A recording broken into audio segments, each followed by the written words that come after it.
Now, everybody in the country, I'd say at this stage, knows what Rehab Group is, but a lot of you wouldn't know what they do. So we're going to find out now by talking to Ciara Heffernan, who is the Senior Communications Officer at Rehab Group.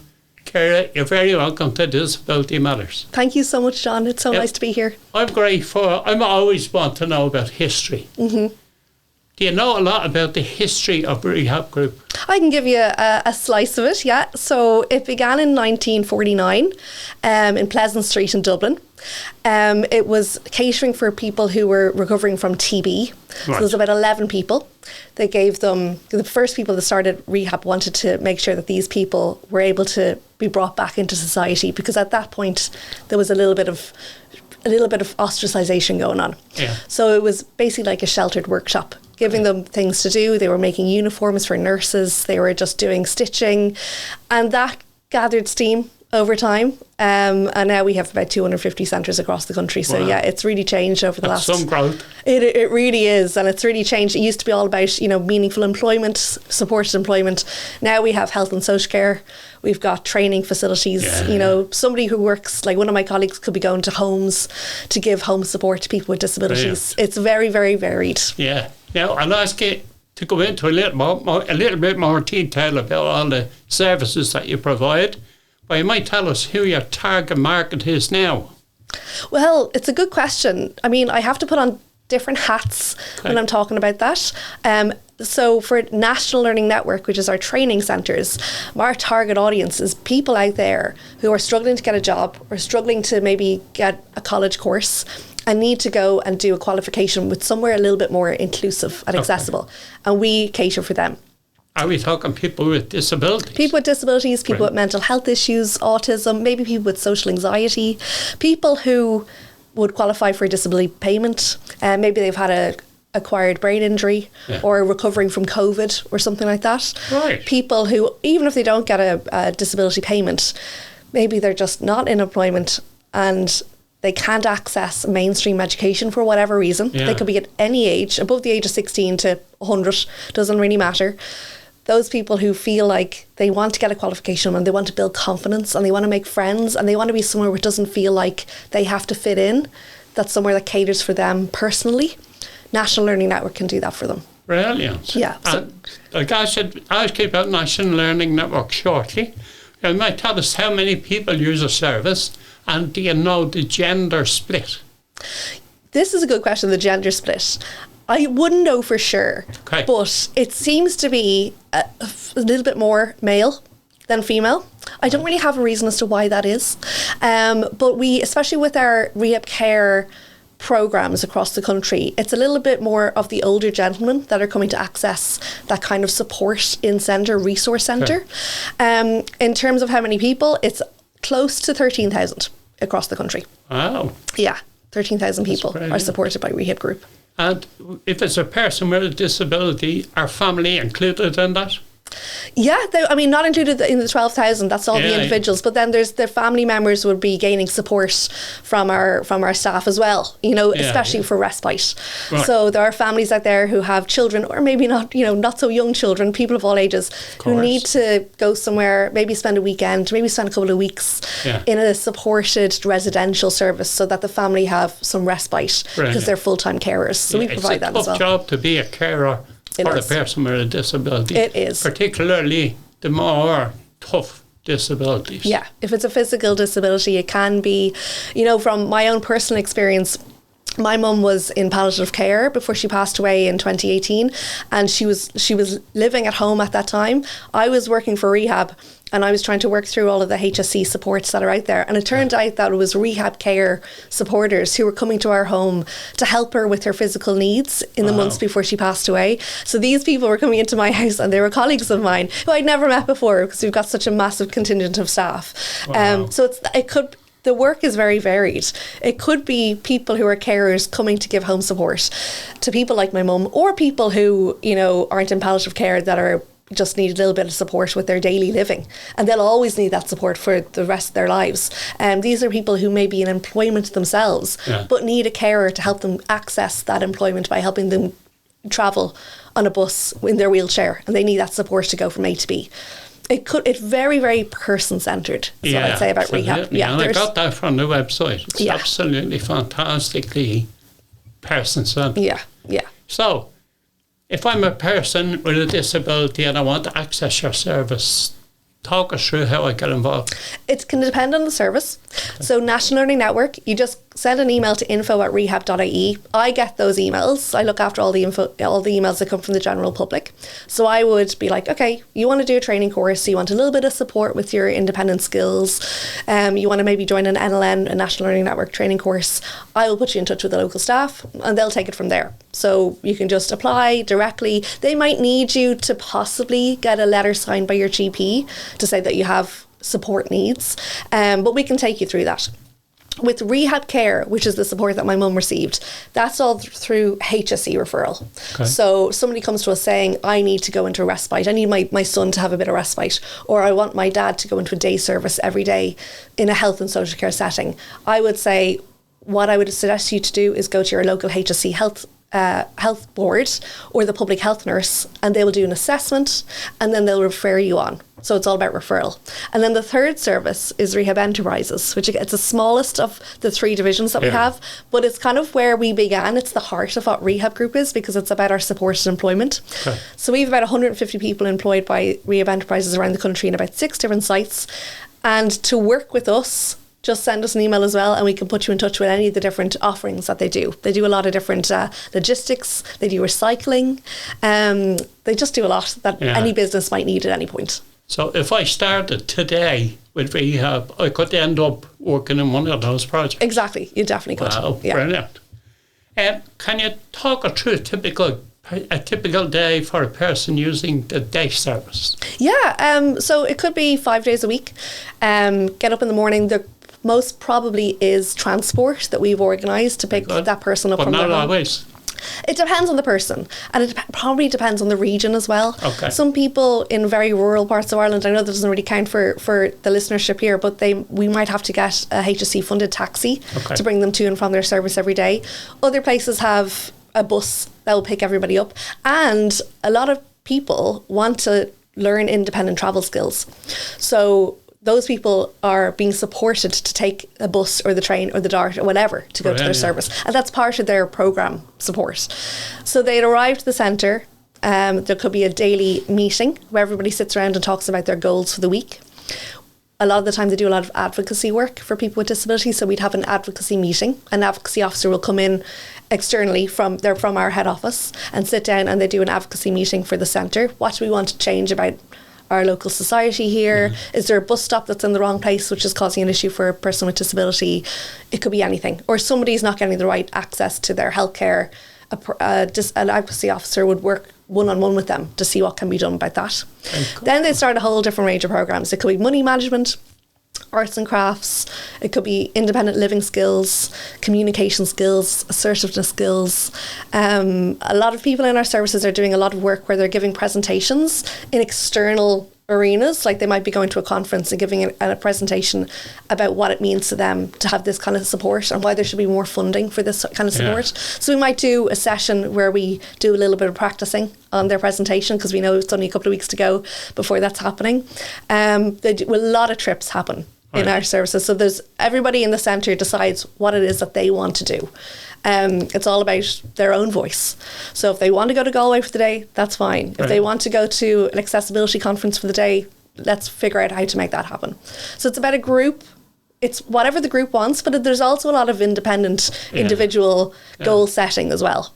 And that's basically a typical day. And a lot of it seems to be about building up social skills. Yeah, exactly.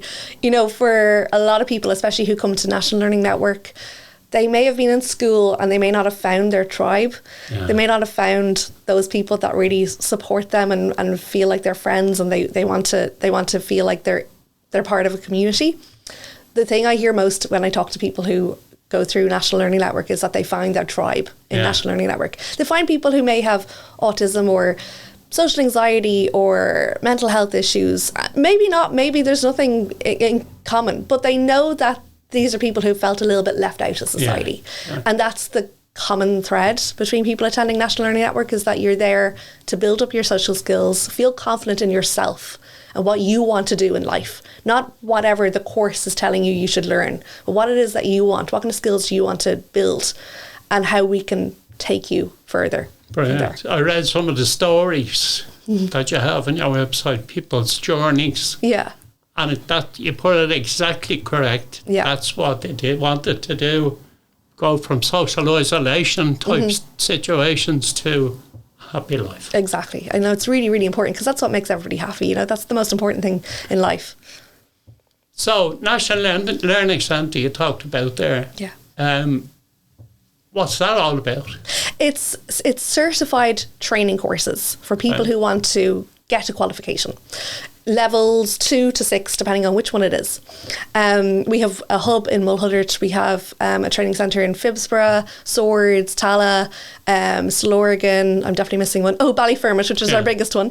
College East. That went down in my head momentarily, but College East has about 250 students there. We only opened it last year and it's a fantastic facility. But they all are. Every single NLN centre has dedicated staff members who are there to make sure that people gain a qualification. Even if they've had a PhD in the past. We've had students in NLN who gained a PhD, went on and had a career, and then maybe had a setback in life, had a mental health challenge or an accident, like a physical accident, and needed to retrain and upskill. Maybe they had no digital communication skills and they come and join an NLN course. And that's how they learn whatever they need to know to learn. We spoke recently with a group who are a group of parents of people with disabilities. People in their 60s and 70s with disabilities, and parents are in their 80s and 90s. And they're trying to form a plan for when the parents aren't here anymore for their child who is in their 70s. It's not there, sure it's not. No, they have to do it themselves. Yeah, like so if I get a lot of queries from parents who send an email to info@rehab.ie saying, you know, what am I going to do here? For that situation, my advice would be for them to contact their local HSE health board and start the process. It does take a bit of time. The supports are there, but it can take a while to access them. And it depends on what part of the country you're in as well, and the staffing issues, recruitment issues around that part of the country.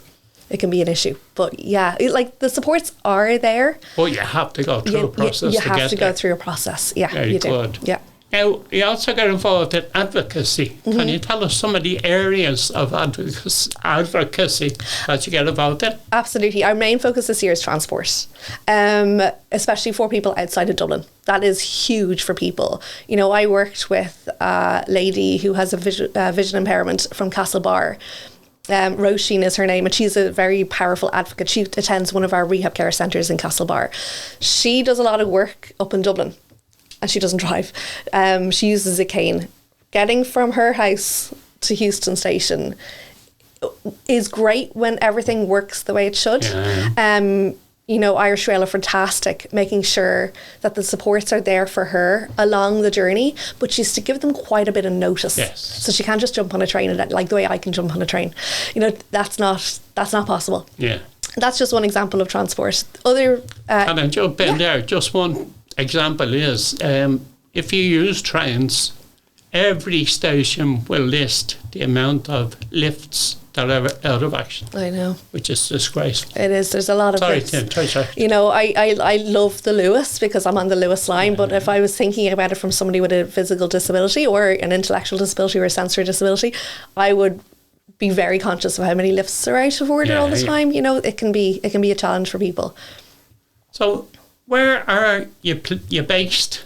Well, I'm based in head office, so I work in Park West. So it's not too far from your studio, but we've got 250 centres around the country. So we're everywhere.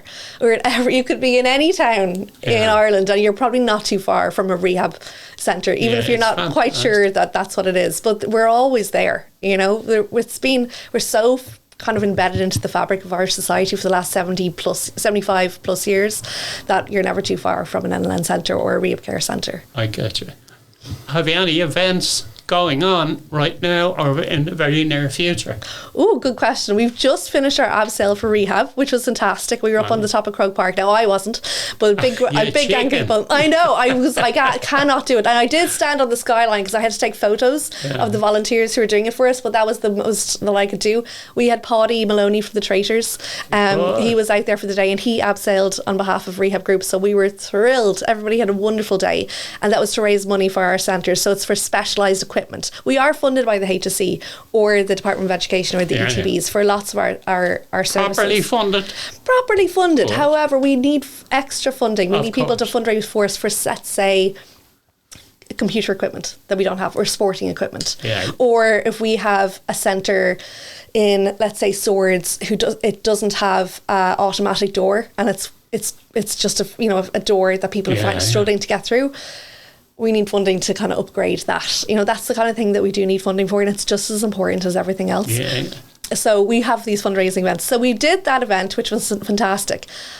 I'm trying to think about what the next one is. We're looking for people to do the Dublin Marathon on our behalf. Of course. So I know that's quite a challenge, but we're always on the lookout for people who would be willing to, join Team Rehab and put on a jersey for us and run the Dublin Marathon. So that's our next one. 25,000 people do it. Yeah, they do. So there has to be somebody who hasn't committed to a charity just yet. Yeah, and we have spaces for people if they'd like to, run or walk the Dublin Marathon on our behalf. We have spaces set aside and people can do it for us if they want. How would they get in touch? Easiest way is to email info@rehab.ie and I'll put them in touch with the fundraising team, or they could email fundraising@rehab.ie. We have loads of social media as well. I look after all the social media. So it's the Rehab Group social media or NLN Ireland, Facebook, Instagram, LinkedIn. Send us a message. I look after all of those accounts, so I'll get the message and I'll pass it on. So you very quiet days you have. Yeah, some days are quiet. It's as a communications officer, you're always on. Weekends, nights, you're always checking to make sure that there's posts on social media that are going up at the right time and checking to see who shared it and thanking them for sharing things and seeing messages that are coming in, like private messages with people who have questions and making sure that you're answering them properly. So it's a fun job. Of course. Now that's all I have. Lovely. Did you leave anything out? Would you like to say anything before you leave? No, I think it's just great that this, that your show kind of promotes all the different organisations that are out there that people won't really think about. A lot of people don't realise how important disability services are until them or their family member needs that support. So you go through life not really thinking about it, and then like what happened with me and my mum, it's very, very important when the time is right. So it's great to shine a light on it. So thank you very much. It's our pleasure, and it's our pleasure to talk to you. And I really mean that, and also to everyone else who talks to us. Look, we leave it there. Ciara Heffernan, thank you so much for talking to us at Disability Matters. Thank you, John. Appreciate it. It's our pleasure.